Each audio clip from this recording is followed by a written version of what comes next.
것을 알 수가 있고, 창세기 1장에 하나님의 사랑이 잘 표현된 것을 깨닫게 됩니다. 하나님께서 천지를 창조하실 때 6일 동안 모든 것들을 만드셨습니다. 그리고 만드실 때마다 보시기에 좋았더라. 하나님이 보시기에 너무나 이 세상이 아름답고 좋았던 것이죠. 그래서 보시기에 좋았더라. 요즘 우리가 이 10월 달에 우리 주변을 보면서 참 하나님이 만드신 아름다운 자연, 너무나 귀하고 참 감사하다라는 생각을 많이 갖게 됩니다. 하나님께서 6일 동안 하늘과 땅 모든 것들, 하늘에 있는 별들까지도 다 만드시고 나서, 그리고 마지막에 사람을 만드셨습니다. 모든 것이 다 세팅되고 나서 사람을 만들었다는 것은 뭘 의미하겠습니까?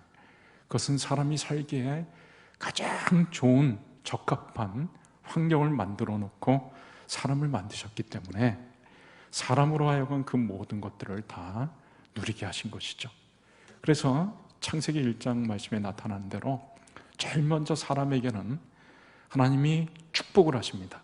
생육하고 번성하여 땅에 충만하라, 땅을 정복하라, 땅에 있는 모든 생물들을 다 다스리라. 그래서 사람에게 하나님이 주신 모든 것들을, 이 모든 자연들을 다 누리게 하신 것이죠. 여러분, 우리가 창세기 1장에 나타난 하나님이 창조하신 것 말고도 부모로서 자식을 대하는 우리의 마음을 보면서 하나님이 우리를 얼마나 사랑하시고 누리기 원하는가 하는 것을 알 수가 있죠. 저는 제 자식을 향해서 제가 좋은 음식을 먹으면 이 좋은 음식을 우리 애들도 먹었으면 좋겠다, 엄마들이 특히 그런 생각들을 많이 하죠. 그리고 자녀들이 이 세상의 좋은 것들을 좀 많이 경험하며 살았으면 좋겠다, 온 세상을 구석구석 누비면서 다니면 좋겠다라는 생각들을 갖습니다. 부모도 자식을 향해서 그런 생각을 갖는데, 하나님 아버지께서 우리를 향해서 그런 생각을 갖지 않겠습니까? 하나님이 자녀인 우리가 모든 것들을, 많은 것들을 다 누리면서 살기를 원하시죠. 제가 요즘 10월 달에 많이 생각하게 되는데요, 지금 전국 곳곳이 단풍으로 물들고 있습니다. 이럴 때는 우리가 어떻게 해야 될까요? 여러분들이 이럴 때는 집 바깥으로 나가서 단풍 구경도 하고 산에 가서 또 아름다운 자연도 보고 그렇게 해야 되는 것입니다. 그것이 바로 하나님을 더 기쁘시게 하는 것입니다. 한번 생각해 보세요. 하나님이 이렇게 많은 것들을 아름답게 만드셨는데 우리가 그것을 보지도 않고 봐주지도 않고 기뻐하지도 않고 하나님께 감사하지도 않으면 하나님이 그걸 기뻐하실까요? 집안 구석에만 틀어박혀 앉아가지고 하나님이 만드신 자연에 나가서 보지도 않고 감상도 안 하고 하나님께 감사도 안 하고 찬양도 안 하면 하나님이 별로 기뻐하지 않으실 겁니다. 그래서 우리는 하나님이 만드신 모든 것들을 마음껏 누리면서 살아야 되는 것입니다. 여러분, 특히 1년 중에 가장 좋은 계절 10월 달에 바깥에 나가셔가지고 단풍도 보시고 하나님이 만드신 아름다움도 자연도 만끽하시며 하나님께 감사와 찬양, 영광 올려드리기 바랍니다. 그렇다고 주일날 예배 드리는 시간에 나가서 놀고 그러면 안 되겠죠. 가장 중요한 것은 하나님 앞에 예배 드리는 것, 그건 꼭 지켜야 되는 것이죠. 그리고 하나님은 또 우리가 이 땅에 살아가는 동안 많은 축복을 허락하여 주셨습니다. 성경에는 복들에 대해서 굉장히 많이 얘기하고 있습니다. 그것은 하나님이 우리가 얼마나 연약한 존재인가를 잘 알고 있습니다. 이 땅에 살아가는 동안에 우리에게는 위로가 필요하고 격려가 필요하고 용기가 필요하죠. 그래서 하나님께서는 계속해서 우리에게 복들을 말씀하시고 축복해 주신다고 약속하신 것입니다. 하나님의 축복을 우리가 받아 누리기를 원하시죠. 그리고 더 나아가서 하나님은 우리가 행복하기를 원하십니다. 에레미야 29장 11절 말씀에 보시면 너희를 향한 나의 생각은 내가 아나니 재앙이 아니라 곧 평안이요 너희 장래에 소망을 주려는 생각이라. 너희에게 미래와 희망을 주는 것이니라. 에레미야 29장에 나타난 말씀대로 하나님께서는 우리에게 평안을 주기를 원하십니다. 평안을 주기를 원하시죠. 그리고 우리가 이 땅에 살아가는 동안 행복하게 살기를 원하십니다. 그래서 신명기 10장 13절 말씀에는 내가 오늘 내 행복을 위하여, 하나님께서 말씀하시죠. 이스라엘 백성들에게 내가 너희가 행복하기를 원하기 때문에 너희의 행복한 삶을 위해서 이런 것들을 명한다라고 말씀하셨습니다. 하나님은 우리가 이 땅에서 행복하게 살기를 원하십니다. 도산한 안창호 선생이 청소년 시절에 선교사가 운영하는 학교에 가서 공부를 하겠다고 그 어린 소년이 80리 되는 길을 걸어와가지고 여기 학교에 왔습니다. 근데 선교사님이 보니까 이 어린 학생이 너무나 기특한 거예요. 80리나 되는 길을 걸어와가지고 공부하겠다고 배우러 온 이 안창호 소년을 보면서 칭찬을 해주니까 이 안창호가 선교사님은 8만리나 되는 길을 우리를 위해서 오셨는데 그깟 80리가 뭐가 대수입니까? 이렇게 얘기를 했다고 해요.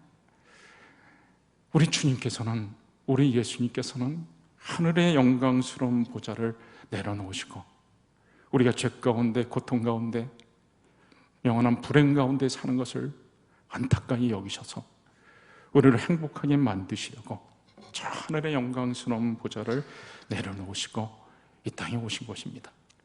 하나님은 우리가 참으로 이 땅에서 행복하게 살기를 원하십니다.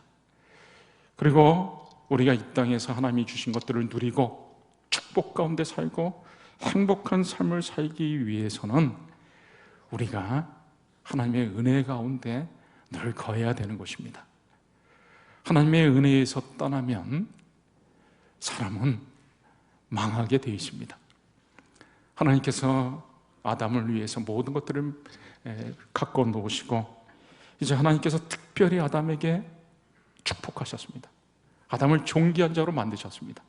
하나님의 형상대로 지으셨다라고 했을 때 범죄하기 전에 아담의 그 영광이라고 하는 것은 지금 우리의 모습과는 달라서 하나님과 가까운, 하나님과 유사한 모습을 가진 지극히 영광스러운 존재였습니다. 그리고 하나님과 교제하면서 하루하루를 누리면서 살게 하셨던 것이죠. 그리고 단 한 가지, 하나님께서 네가 이 동산에 있는 모든 채소와 모든 나무 열매는 다 먹고 다 누려라. 단 한 가지, 하나님과 사람 사이를 구분하는 한 가지 언약을 맺으셨습니다. 동산에 있는 선악과 나무 하나는 따먹지 말라. 이건 나와 너 사이에 하나님과 피조물과의 관계 속에서 이 은혜 가운데서 모든 것들을 누리게 하기 위한 언약이다라고 말씀하신 것이죠.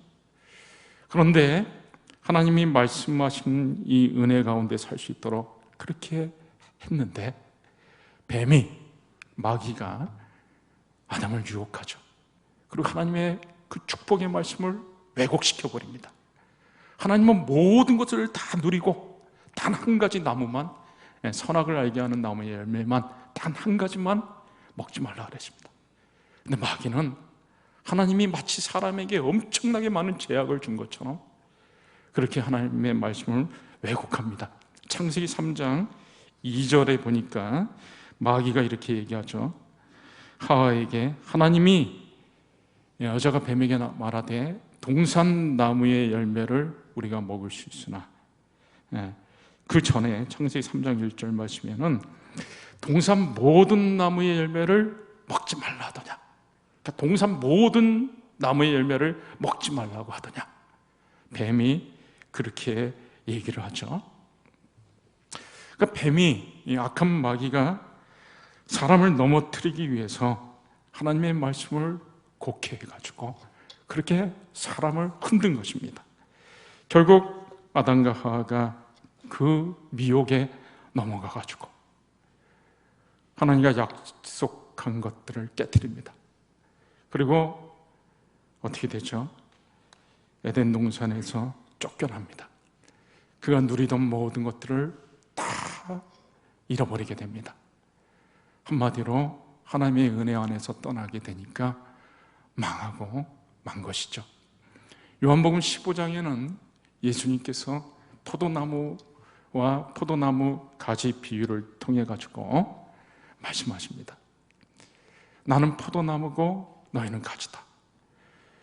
이 가지가 포도나무에 붙어 있어야 되는 것이죠. 가지는 포도나무에서 떠나면 생명을 잃은 것입니다. 그래서 밖에 버려져 가지고 사람들에게 밟히고 또 불살름을 당하는 것이죠. 요한복음 15장 5절 말씀에 나는 포도나무요 너희는 가지라. 그리고 맨 뒤에 보시면 나를 떠나서는 너희가 아무것도 할 수 없습니다. 여러분, 우리와 예수님과의 관계가 나무와 가지. 그래서 우리가 예수님 떠나면 아무것도 못하게끔 돼 있습니다. 가지가 나무를 떠난 것과 같기 때문에 그런 것이죠. 아무리 똑똑해도 아무리 재능이 있어도 예수님을 떠난 심령은 망하는 것입니다. 그래서 복음성가에도 있습니다. 물을 떠난 고기는 혹시 산다 하여도 예수 떠난 심령은 사는 법이 없어요. 우리가 이 하나님이 베푸신 은혜를 누리고 하나님의 축복 가운데 살고 행복한 삶을 살기 위해서는 언제나 하나님의 은혜 가운데서 거해야 되는 것이죠. 그래서 하나님이 레위기 말씀에 보면은 계속해서 이스라엘 백성들이 어떠한 자들인 것을 주지시키고 있습니다. 너희는 내가 특별히 택한 백성이다. 너희는 거룩한 자들이다. 이 거룩이라고 하는 말이 구별됐다라는 것이거든요. 내가 너희를 세상에서 특별히 구별해낸 사람들이다. 너희는 거룩한 삶을 살아라. 이 거룩한 삶을 산다라고 하는 것은 구별된 삶을 살라라는 것입니다. 그러니까 세상 사람들과 똑같이 살지 말고 하나님 앞에 구별된 삶을 살라라는 것이죠. 오늘 읽은 레위기 23장은 절기장입니다. 절기장인데 하나님이 이스라엘 백성들에게 여러 절기를 가르쳐 주시면서 이 절기를 지켜 행하라 그랬습니다. 오늘 읽었던 23장 2절 말씀해 보시면 이스라엘 자손에게 말하여 이르라 이것이 나의 절기들이니 너희가 성회로 공포할 여호와의 절기들이라 엿새 동안은 일할 것이요 일곱째 날은 쉴 안식일이니 성회의 날이라 너희는 아무 일도 하지 말라 이는 너희가 거주하는 각지에서 지킬 여호와의 안식일이니라. 하나님께서 제일 먼저 이스라엘 백성들에게 안식일에 대해서 말씀하시면서 너희가 안식일을 꼭 지켜라.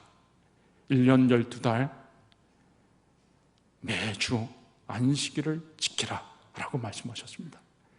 그러고 나서 그 다음에 계속해서 또 중요한 7가지 절기들에 대해서 말씀하십니다. 6월절, 이스라엘 백성이 한 해를 시작하는 첫 번째 달인 6월절에 애굽에서 구원받은 것을 기념하면서 하나님 앞에 6월절을 지키라. 그리고 이어서 무교절, 그 다음에는 또 초실절, 어느 정도 지났을 때 맥주절, 그리고 대속제일, 그리고 한 해의 추수를 다 마치고 나서는 초막절을 지키라. 그래서 1년 12달 하나님의 은혜 가운데 거할 수 있도록 여러 절기들을 지키면서 하나님의 은혜 가운데 거할 수 있도록 매주 안식일을 지키고 때때로 하나님이 명하신 절기를 지키면서 1년 12달을 하나님의 은혜 가운데 거할 수 있도록 그렇게 하신 거죠. 우리가 하나님이 베푸신 은혜를 누리고 축복 가운데 살고 행복한 삶을 살기 위해서 우리가 이 하나님의 은혜 가운데 살아야 되는데, 이 은혜 가운데 사는 것이 얼마나 중요한가라는 것을 저와 여러분은 깨달아야 됩니다. 여러분, 이스라엘의 왕들, 첫 번째 왕은 사울 왕이었고 두 번째 왕은 다윗 왕이었습니다. 이 두 사람은 여러 가지로 비슷했습니다. 실력도 비슷하고 외모도 비슷했습니다. 사울은 키가 크고 준수했다 그랬고, 다윗은 키가 작고 아담하고 용모가 아름다웠다 그랬습니다. 그 외모가 둘 다 아름다웠습니다. 능력도 비슷했죠. 그리고 둘 다 하나님의 은혜로 왕이 되었습니다. 그러나 두 사람의 생애, 삶의 후반부의 모습은 완전히 달랐습니다. 천양지차였습니다. 사울은 점점 피폐해져 가다가 마지막에 비참하게 죽었습니다. 그의 반면에 다윗은 끝까지 하나님의 축복 가운데 살다가 생애를 마쳤습니다. 이 두 사람의 차이가 무엇일까요? 죄 때문이 아닙니다. 다윗도 하나님 앞에 무서운 죄를 저질렀습니다. 사울도 죄를 저질렀죠. 어떻게 보면 다윗이 사울 왕보다 더 좋지 않은 죄질이 더 좋지 않습니다. 남의 아내와 간통하고, 그리고 그것을 숨기기 위해서 살인교사를 하고 치밀하게 꾸며가지고 사람을 죽이는 끔찍한 죄를 범했습니다. 똑같이 죄를 범했는데 두 사람의 노년의 삶은 완전히 달랐죠. 왜 그런가 하면 다윗은 하나님과의 은혜 속에 사는 것이 얼마나 중요한지를 잘 알았기 때문에 그렇습니다. 사울 왕이 자꾸 하나님을 떠나고 하나님의 은혜에서 벗어났을 때 하나님의 성령이 떠나고 악령이 들어오고, 그리고 그가 고통 가운데 살고 반미치광이처럼 살다가 나중에는 전쟁터에서 죽어가는 그 처참한 모습을 다윗은 다 목격했습니다. 그러고 나서 하나님의 은혜에서 떠나는 것이 얼마나 그것이 비극인가 라는 것을 너무나 알았죠. 잘 알았죠. 다윗도 범죄하고 나서 하나님께 징계를 받을 때 다윗은 몸으로 몸부림치면서 하나님 앞에 통회하면서 하나님의 용서를 구했습니다. 시편 51편 11절 말씀에 보면은 나를 주 앞에서 쫓아내지 마시며 주의 성령을 내게서 거두지 마소서. 이 성령이 떠나가는 것이 어떤 것인지를 사울 왕을 보면서 다윗은 알았죠. 하나님의 은혜에서 떠나는 것이 어떤 것을 의미하는지를 너무나 잘 알았기 때문에 다윗은 몸부림치면서 하나님, 나를 주 앞에서 쫓아내지 마시고 주의 성령을 내게서 거두지 마소서.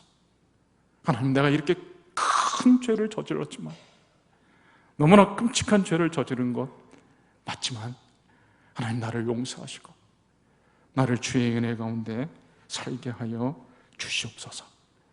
다윗은 일평생 하나님의 은혜 가운데 살려고 애를 썼고, 그리고 결국 하나님의 은혜 가운데 살다가 삶을 마친 것입니다. 여러분, 우리가 다 부족한 것이 있어요. 다 연약한 면들이 있습니다. 우리가 부족해도 언제나 하나님의 은혜 안에 있으면 우리는 하나님의 축복을 받고 하나님 주신 모든 것들을 누리고 행복하게 살 수가 있는 것입니다. 요한복음 15장의 포도나무와 가지 비유를 통해 가지고 이 가지는 나무에 붙어 있기만 하면 되는 것입니다. 그래서 나무에서 온갖 영양분들이 공급되어지기 때문에 가지는 그저 나무에 붙어 있기만 하면 저절로 열매를 맺게 되어 있는 것입니다. 우리가 부족해도 예수님께 붙어 있기만 하면은 우리는 저절로 열매를 맺게 되어 있습니다. 요한복음 15장 5절, 나는 포도나무여 너희는 가지라. 그가 내 안에 내가 그 안에 거하면 사람이 열매를 많이 맺나니. 사람이 열매를 많이 맺는다고 그랬습니다. 우리가 똑똑하지 않아도, 우리가 뛰어나지 않아도, 뭐 능력이 많지 않아도 우리가 예수님께 붙어 있기만 하면은 우리는 예수님으로부터 힘과 능력을 공급받아 가지고 우리의 삶 속에 많은 열매들이 맺히게 되는 것입니다. 가지가 잘 나서가 아니라 나무에서 힘과 온갖 영양분들이 공급되어지듯이 우리가 부족해도 나무 대신 예수님에게서부터 우리에게 온갖 귀한 것들이 흘러 들어오게 되는 것이죠. 그래서 예수님이 주시는 지혜, 예수님이 주시는 능력, 그리고 예수님의 성품, 이런 귀한 것들이 우리에게 들어오게 되어 있습니다. 그리고 우리가 예수님과 함께하는 가운데서 참된 행복을 누리게 되는 것입니다.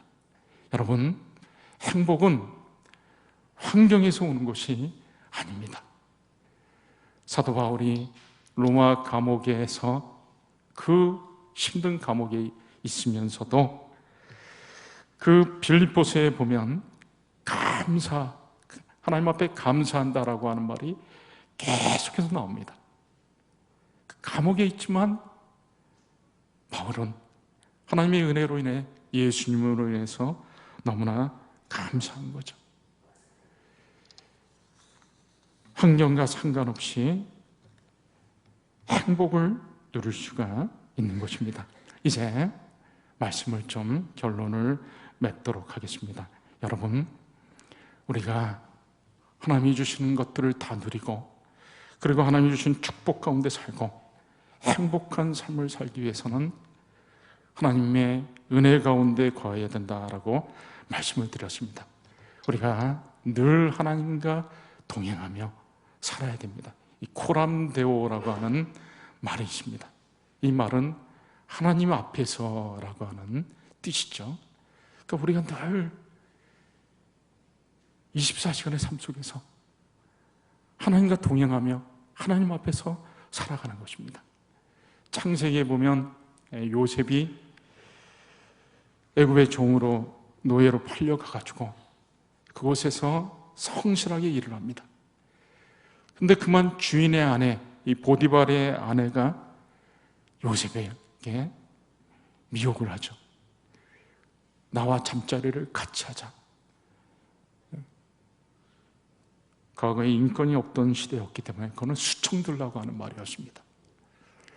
요셉은 이 여주인의 말을, 노예로서 여주인의 말을 들을 수밖에 없는 것이죠. 그래야 자신의 삶이 좀 안정이 되는 것입니다. 그런데 요셉이 뭐라고 합니까? 하나님께서 지금 보고 계신데,